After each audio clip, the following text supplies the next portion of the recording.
வணக்கம் நண்பர்களே. வரலாற்றை தேடி யூடியூப் சேனலுக்கு மிக நீண்ட இடைவெளிக்கு பிறகு உங்களை அனைவரையும் அன்புடன் வரவேற்கிறேன். சோழாந்தக சதுர்வேதி மங்கலம் என்ன ஊர் என்று பார்க்கிறீர்களா? பொன்னியின் செல்வன் புதினத்துடன் மிக அதிக தொடர்புடைய மிக முக்கியமான வரலாற்று சிறப்புமிக்க ஒரு கோவிலைத்தான் இன்று பார்க்க போகிறோம். வாருங்கள் நண்பர்களே, கோவிலை சென்று பார்ப்போம்.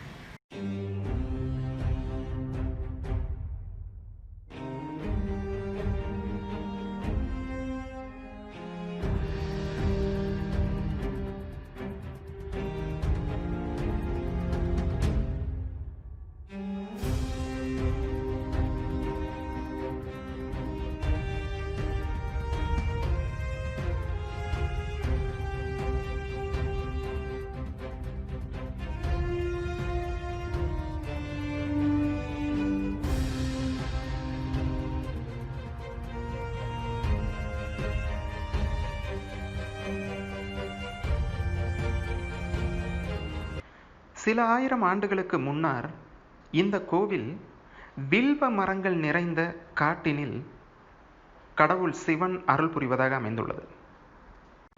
Yes friends, hundreds of years ago this temple was fully filled with vilvam trees, and because of that the Lord has been called as Vilvaranyeswara.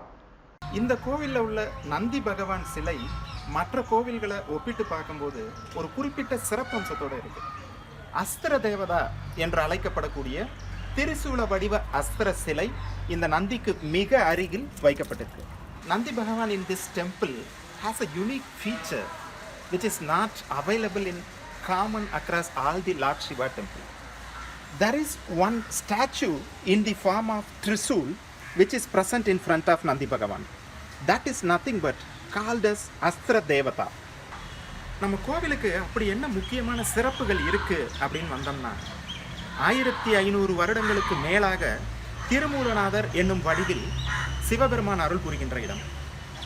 அகத்திய முனிகள் தமிழ் மந்திரங்களை உருவாக்குவதற்கு காரணமான இடம்.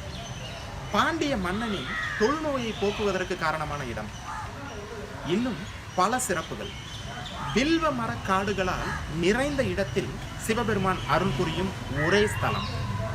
இது போன்ற பல சிறப்புகளையும் 1500 வருடங்களாக தாங்கிக் கொண்டிருக்கும் ஒரு தலம்தான் சோழவந்தானில் இருக்கும் தென்கரை திருமூலநாத சுவாமி கோவில். There are multiple historical importance this particular temple has. When I call this temple as Tenkarai Tirumulanatha Swami temple, it has an importance about Saint Agasthyar, who created Tamil mantras by the instruction given by Lord Shiva present in this temple. It has also have another importance where a Pandya king has got recovered from his skin disease with the help of this Tirumalanatha's Tirtham. Not only limited to this friends, there are multiple historical importance this temple has.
வணக்கம் sir. தென்கரை திருமூலநாத சுவாமி கோவில் ரொம்ப வரலாற்று முக்கியத்துவம் வாய்ந்த கோயிலா, நிறைய இந்த கோயிலை பத்தி படிச்சுட்டு ரொம்ப ஆர்வத்தோட இந்த கோயிலுக்கு வந்தேன். கோயிலோட வரலாற்று முக்கியத்துவத்தை பத்தி உங்க கருத்தை சொல்லுங்களேன். நம பார்வதி பதையே ஹர மகாதேவா. ஜெயப்பட்டது இந்த கோயிலுடைய சுவாமியுடைய பெயர் வந்து அகிலாண்டேஸ்வரி சமேத ஸ்ரீமூலநாத சுவாமி திருக்கோவில். இந்த கோவில் வந்து சோழவந்தான், மதுரை மாவட்டத்தில் சோழவந்தான் பக்கத்தில் தென்கரைன்ற ஒரு அழகிய கிராமத்தில் இந்த கோயில் அமைஞ்சிருக்கு. இது முழுக்க முழுக்க பாண்டியர்களுடைய கட்டுமானங்களில் இருக்கக்கூடிய கோயிலாக இதை சொல்கிறாங்க. இந்த சுவாமியினுடைய வரலாறு அப்படின்னு பார்க்குறப்போ, இந்த சுவாமியை வந்து திருமூலர் அகஸ்தியர் வணங்கப்பட்டதா இந்த சைடு சொல்லக்கூடிய ஒரு இந்த மக்கள் சொல்லக்கூடிய ஒரு விஷயங்கள். அது போக இந்த சுவாமியுடைய திருமூலநாதர் அப்படின்னு வர்றதுக்கான காரணம் என்ன அப்படின்னு பார்த்தோம்னா, அந்த காலத்துல ராஜா வந்து இப்ப ராஜராஜ சோழன், இந்த அவங்களுடைய மகன் ராஜேந்திர சோழன், இவங்கெல்லாம் கட்டின சுவாமியுடைய பேர் வந்து தஞ்சை பெருவுடையார், இப்படி உடையார்னு வரும். அந்த மாதிரி இந்த சுவாமியுடைய பேர் வந்து உடையார், ஸ்ரீமூலநாத சுவாமி உடையார்னு இந்த சுவாமியுடைய திருநாமம். சரி சரி. கல்வெட்டுல பார்த்தோம்னா அந்த இது இருக்கும், உடையார் ஸ்ரீமூலநாத உடையார். அது போக இந்த சுவாமியுடைய இன்னொரு பேர் வந்து வில்வ ஆரணேஸ்வரர். ஏன்னா இது வந்து மூர்த்தி, தலம், தீர்த்தம் மூணுமே சிறந்து விளங்குறதுனால இந்த இடத்தினுடைய வந்து தலமாக இருக்கக்கூடிய தலைமரமாக இருக்கக்கூடியது வந்து வில்வ மரம். அதனால சுவாமியுடைய பேர் வில்வ ஆரணேஸ்வரர். ஆதி சிதம்பரேஸ்வரர்னு இன்னொரு திருநாமம் உண்டு. நான் முதல்ல சொன்ன மாதிரி மூர்த்தி. அந்த மூர்த்தியினுடைய இதில் வந்து சொல்லறதுக்கான காரணம் என்ன அப்படின்னு பார்க்குறப்போ, ரதி மன்மதன் தெரியும். அந்த மன்மதன் வந்து சாபமா புலியா இங்க இருந்தப்போ அந்த புலியுடைய சாபத்தை இங்க சுவாமி நிவர்த்தி பண்ணியிருக்காரு. அது போக காய பிரவேசம்னு ஒரு லீலை பண்ணியிருக்காரு. அது ரொம்ப லென்த்தா இருக்கும். சுவாமி வந்து லீலை பண்ணியிருக்காரு. அது போக வந்து சிதம்பரம் நடராஜ சுவாமி இருக்காருல்ல, அந்த நடராஜ சுவாமி படையெடுப்பப்போ அங்கிருந்து தீட்சைகள் கொண்டாந்து திருச்சிக்கு பக்கத்துல குடுமியான் மலை, சரி, அதை தாண்டி இந்த ஸ்தலத்துக்கு சுவாமியை கொண்டாந்துருக்காங்க. வச்சு ரொம்ப காலம் சுவாமியை லயச்சு இந்த இடத்துல பூஜை ஆனதாக ஒரு வரலாறு உண்டு. சிதம்பரத்துல இருந்து மூலவர் நடராஜ சுவாமி. அதனால இந்த சுவாமியுடைய திருநாமம் ஆதி சிதம்பரேஸ்வரர். இங்க சுவாமிக்கு ஆதி சிதம்பரேஸ்வரர்னு திருநாமம். அங்கே சிதம்பரத்துக்கு பின்னாடி இருக்கக்கூடிய லிங்கம், சிதம்பரத்துக்கே லிங்கமா இருக்கக்கூடிய சுவாமிக்கு பெயர் வந்து ஆதி மூலநாதர். சரி சரி. ரெண்டுமே ஒரு ஒப்பிட்டு போகக்கூடிய ஒரு ஸ்தலம். நம்ம கோயில்ல ஆருத்ரா தரிசனம் ரொம்ப விசேஷமா, ஊடல் உற்சவம் அப்படின்னு சொல்லி ரொம்ப விசேஷமா நடக்கக்கூடிய வரப்போகுது. ரொம்ப விசேஷமா நடக்கக்கூடிய ஸ்தலம் இந்த ஸ்தலம். அது போக இந்த அம்பாளுடைய திருநாமம் அகிலாண்டேஸ்வரி. பார்க்க நம்ம மதுரை மீனாட்சி மாதிரியே இருக்கும். இந்த அம்பாள்கிட்ட வந்து பௌர்ணமி அங்க பிரதட்சணம் பண்ணி எதை வேண்டிக்கிறோமோ அது கண்டிப்பா கிடைக்கும். அதே போல் இந்த தீர்த்தம், முன்னாடியே நான் சொல்கிற மாதிரி தீர்த்தம் வந்து ஸ்வர்ண புஷ்கரணின்னு சொல்லி தீர்த்தம். இந்த தீர்த்தத்தில் இன்ன வரைக்குமே உப்பு மிளகு வாங்கி போட்டு குளித்தோம்னு சொன்னால் உடலில் சரும நோய், இந்த ஹீட்டு கொப்பளம், இந்த மாதிரி வெப்ப கொப்பளங்கள் இந்த மாதிரி வரக்கூடியது சரியாகும். இந்த ஸ்தலத்தினுடைய மகிமை. ஆக இந்த சுவாமி வந்து மூர்த்தி, தலம், தீர்த்தம் இந்த மூணுலையுமே சிறந்து விளங்குறார். இன்னும் ஏகப்பட்ட விஷயங்கள் வில்வாரண்ய மகாத்மியம்னு ஒரு புத்தகத்திலேயே சுவாமி குறிப்பிட்டு சொல்லியிருக்காரு. சரி சரி சரி சரி. வில்வாரண்ய மகாத்மியம் அந்த புத்தகத்திலே ஆமா, இந்த இதை பத்தி சுவாமி குறிப்பிட்டு சொல்லியிருக்காரு. இந்த சுவாமிக்கு வந்து அதாவது இந்த சுவாமி வந்து எப்படி சொல்லணும்னா, மித்த கோயில்கள் வந்து பாடல் பெற்ற ஸ்தலங்கள்னு சொல்லுவாங்க. இந்த கோயில் வந்து அந்த மாதிரி கிடையாது. இது வந்து முழுக்க பெரிய பெரிய ரிஷிகளும் யோக மார்க்கங்களுக்கும் வழிபட்டதுனால குரு பீடங்களுக்கு ரொம்ப உகந்த தெய்வமா இருக்காரு. கோயில் வந்து ஒரு பக்கம் பல ஆயிரம் வருஷங்களுக்கு முற்பட்ட வரலாறு, இன்னொரு பக்கம் மிக சிறப்பான திருமூலநாதர் வேண்ட எல்லா வேண்டுதலையும் நிறைவேற்றுறாரு அப்படின்னு. இப்போ பக்தர்கள் வந்து என்ன மாதிரியான வேண்டுதல்கள் பண்ணிக்கலாம்? நிறைய பக்தர்கள் இந்த கோயிலை தேடி வரணும் அப்படின்னா அதுக்கு நம்ம என்ன பண்ண முடியும் சொல்லி, நம்ம பொதுமக்களா இருந்து இப்போ நான் என்னை போல பொது ஜனங்கள் வந்து என்ன பண்ணலாம்? அதாவது இந்த நம்ம முன்னாடியே சொன்ன மாதிரி சுவாமி கிட்ட வந்து இந்த சுவாமி வந்து ஆகமம் படியும் சரி, சுயம்பு படியும் சரி, வைதிக படி, இப்படி எல்லா இதுலையுமே சுவாமி சிறந்திருக்கிறதுனால இந்த சுவாமிகிட்ட நம்ம எல்லாமே வேண்டிக்கலாம். திருமண தடை, குழந்தை பேரு, ஒரு தொழில் ஆரம்பிக்கிறதா இருந்தாலும் சரி, இல்லை எந்த உடல் சம்பந்தப்பட்ட பிரச்சனைகளா இருக்கட்டும், நோய்களை தீரணும், இந்த குழப்பங்கள் எது இருந்தாலும் இந்த சுவாமி செய்யறாரு. அதுலயும் மனக்குழப்பம் இருக்கு பார்த்தீங்களா, ரொம்ப மன வேதனை இருக்கு, மன இது சரியில்லை அப்படின்னு சொல்றாங்க. இங்க வர்றப்போ அவங்கள அறியாமலேயே மனமானது இங்க தெளிவு பெறுகிறது. அதனால இந்த சுவாமி கிட்ட யாரா இருந்தாலும் வந்து அவங்களே தன்னுடைய இதை அறியாமலே தன்னுடைய எல்லா கேள்விகளுக்கான பதில் கிடைக்கும், தீர்வுகள் கிடைக்கும் இந்த சுவாமிகிட்ட வர்றப்போ. அந்த ஒரு இது உண்டு. ஏன்னா முன்னாடியே சொன்ன மாதிரி சுவாமி இங்க குருவாகவும் இருக்காரு. அதனால அந்த பிரச்சனைகளை நிவர்த்தி செஞ்சு வைக்கிறார். இது போக மித்த லௌகீக வாழ்க்கைன்னு சொல்லக்கூடிய திருமணம், இது குழந்தை பேரு, இதுக்கு சுவாமி கடாட்சமே நம்ம வேண்டிக்கிட்டோம்னா, மனதார வேண்டிக்கிட்டோம்னா கண்டிப்பா இங்க சுவாமி செஞ்சு வைக்கிறார். ஏன்னா இந்த ஸ்தலத்துடைய இதுன்னு பாக்குறப்போ சுவாமி வந்து திருமணம் பண்ணக்கூடிய அந்த ஒரு இதுலயும் இருக்காரு. அதனாலதான் இந்த அம்பாள் வந்து சுவாமியை தவம் செஞ்சு சுவாமியை வந்து அடையணும் அப்படின்னு சொல்லி அம்பாள் தவம் செஞ்சு இந்த குளம் சொன்னேன் இல்லையா, அந்த குளத்துல வந்து அம்பாள் தினமும் நீராடி சுவாமியை பூஜை பண்ணதா ஒரு ஐதீகம். அந்த பூஜை பண்ணி சுவாமியை சேர்ந்ததாகவும் ஒரு ஐதீகம் சொல்றாங்க. ஒரு காலத்துல வந்து மீனாட்சி சொக்கநாதர் திருவிழா முடிஞ்சு அங்க இருக்கக்கூடிய பரிவாரங்கள் எல்லாமே இங்க வந்து திருவிழா நடந்ததா வரலாறு சொல்லுவாங்க. இப்ப நீங்க கேட்ட மாதிரி இந்த கோயில்ல வந்து பக்தர்கள் வர என்ன வழியில என்ன கேக்குறீங்க, பக்தர்கள் வராங்க. அவங்களுடைய நியாயமான வேண்டுதலுக்கு இந்த சுவாமி கண்டிப்பா கொடுக்குறாங்க, பதில் கொடுக்குறாங்க, இல்லைன்னு நம்ம சொல்லக்கூடாது. அதே நேரத்துல சுவாமி இந்த விஷயம் வேணாம்னா அந்த விஷயத்த கண்டிப்பா அதுக்கு உண்டான இதையும் அவரே சொல்லிடுவார். எல்லாம் உனது பதம், எல்லாம் உனது செயல்னு சொல்ற மாதிரி நம்ம எதை கேட்குறோமோ அதுக்கு உண்டான தீர்வையும் கொடுப்பார். எதை எப்போ செய்யணும்னு உண்டான நமக்கு ஒரு வழிமுறையும் சுவாமி இங்கே காமிச்சிடுறாரு. இதுக்கு இன்னொரு உதாரணம் நான் சொல்லணும்னு நினைக்கிறேன். அந்த காலத்துல வந்து பாண்டியர்கள் எல்லாம் வந்து பெரியவங்க எல்லாம் வந்து சிவ பூஜை பண்ணிட்டு தான் ஆகாரம் எடுப்பாங்க. அப்படி ஒரு பாண்டிய மன்னன் வந்து மதுரையில இருந்து இங்க சுவாமியை பூஜை பண்ண வர்றாரு. தினமும் வந்து பூஜை பண்ணிட்டு ஆகாரம் எடுக்கிறது அவருடைய அந்த காலத்துல வந்து மன்னர் சாப்பிட்டதுக்கு அப்புறம் தான் அப்படி ஒவ்வொரு இதெல்லாம் இருக்கும். அப்படி ஒரு நாள் வர்றப்போ அந்த வைகை ஆறு இருக்கு இல்லையா, இந்த வைகை ஆறு வந்து வெள்ளத்தினால இதாயிருது. வெள்ளம் வந்து பிரளய காலம் மாறிடுது. அப்போ பாண்டிய மன்னர் வந்து மனதளவுல கவலைப்படுறார். இறைவா, நான் உன்னை தரிசனம் பண்ண முடியலையே, உனக்கு நான் பூஜை பண்ண முடியலையே. அப்ப சுவாமி அசிரீரியா போய் அங்க போய் சொல்றார். சோழவந்தான்ல போய் சொல்றார். சோழவந்தான் பக்கத்துல ஒரு மகால் கிட்ட ஒரு கோயில் இருக்கு, பிரளயநாதர்னு. அங்க சுவாமி அசிரீரியா போய் அக்கறை, அதாவது நான் சொல்றது இந்த அக்கறையில போய் சொல்றாரு, சுவாமி நீ என்னைய வந்து பார்க்க முடியலன்னு கவலைப்படாத, உன்னைய தேடி நான் இங்க வரேன்னு சொல்லி சுவாமி உள்ள இருந்து பிரளயமா உள்ள இருந்து சுயம்பா வெளியே வர. இந்த கோயில் இன்னுமே இருக்கு. வந்து நீங்க என்னை பூஜை பண்ணு, நீ பூஜை பண்ணக்கூடிய பூஜையினுடைய பலன்கள் அத்தனையுமே இங்க வந்து எனக்கு சேரும் அப்படின்னு சொல்லி சுவாமி சொல்றாரு. இந்த அந்த பண்ண காலத்துல இருந்து இன்ன வரைக்குமே அந்த கோயில்ல என்ன பூஜைகள் நடந்தாலும் அத்தனை இந்த சுவாமிக்கு தான் அர்ப்பணம். பொன்னியின் செல்வன் புதினத்துக்கும் இந்த கோவிலுக்கும் முக்கியமான சம்பந்தம் உண்டு அப்படின்னு ஆரம்பத்துல இருந்து திரும்ப திரும்ப சொல்லிக்கிட்டு இருக்கேன். மதுரையில சோழவந்தான்ல உள்ள இந்த கோவிலுக்கும் பொன்னியின் செல்வன் புதினத்துக்கும் அப்படி என்ன சம்பந்தம் இருக்க முடியும்? நம்ம வரலாறை திரும்பி பார்த்தோம்னா நண்பர்களே, ஆதித்த கரிகாலன் இவர் வீரபாண்டியனோட தலையை வெட்டி பாண்டியன் தலை கொண்ட கோப்பரகேசரி அப்படிங்கிற பட்டத்தோட இருந்தார். இந்த கதையை மையமாக வச்சு தான் பொன்னியின் செல்வன் நாவல் எழுதப்பட்டிருக்கும்.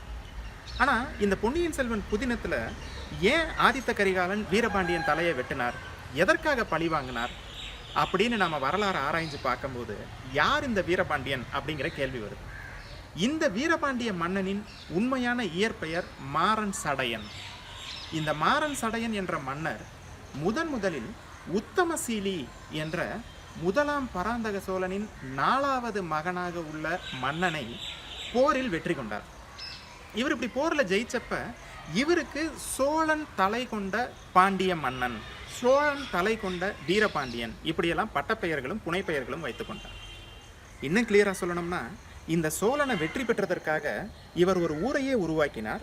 அந்த போரின் வெற்றி ஞாபகமாக அந்த ஊர் தான் இப்போது நாம் நின்று கொண்டிருக்கக்கூடிய சோழாந்தக சதுர்வேதி மங்கலம். இந்த சோழாந்தக சதுர்வேதி மங்கலம் தான் இன்று சோழவந்தான் என்று பெயர் மாற்றம் அடைந்திருக்கின்றது.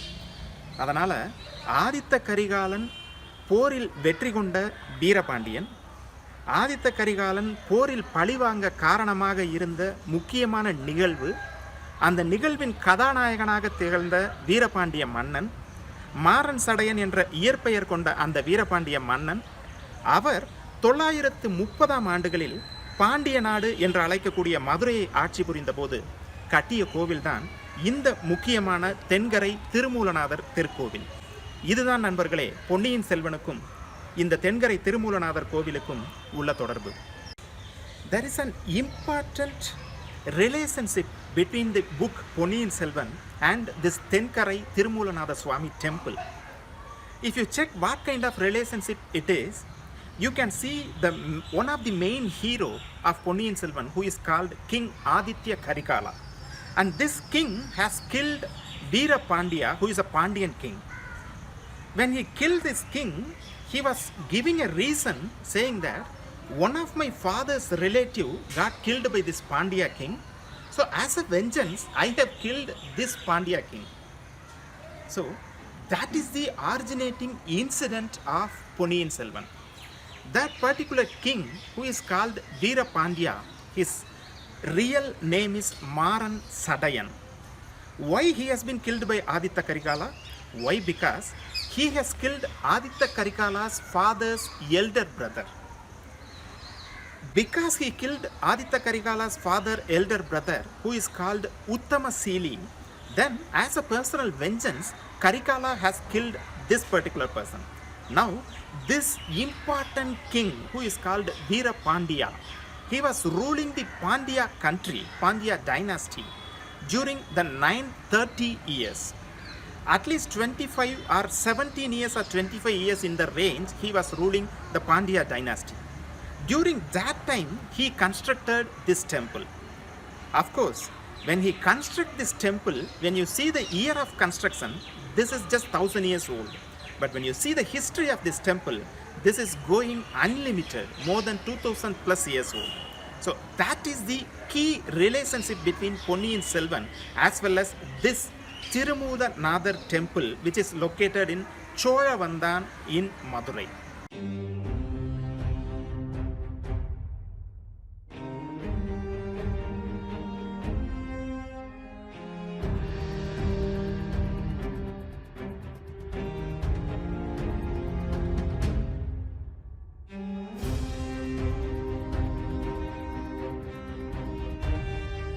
வரலாற்றை தேடி யூடியூப் சேனலில் இந்த வீடியோவை பார்த்து கொண்டிருக்கும் நம் சப்ஸ்கிரைபர்கள் அனைவருக்கும் நாம் வைக்கும் ஒரே ஒரு வேண்டுகோள், நமது அடுத்த தலைமுறையினருக்கு இந்த கோவிலின் வரலாற்று முக்கியத்துவத்தை மிக தெளிவாக எடுத்துச் சொல்லி, மதுரைக்கு நீங்கள் வரும் பொழுது மீனாட்சி அம்மன் கோவிலையும் அழகர் கோவிலையும் மட்டும் பார்த்து செல்லாமல் இது போன்ற வரலாற்று முக்கியத்துவம் வாய்ந்த கோவில்களையும் நீங்கள் பார்த்து செல்வீர்களே என்றால் கண்டிப்பாக நம் அனைவரின் மத்தியில் இது போன்ற வரலாற்று முக்கியத்துவம் வாய்ந்த கோவில்கள் பிரபலமடையும். நண்பர்களே, தொடர்ந்து இது போன்ற வீடியோக்களை காண்பதற்கு வரலாற்றை தேடி சேனலை சப்ஸ்கிரைப் செய்து இணைந்திருங்கள். நன்றி.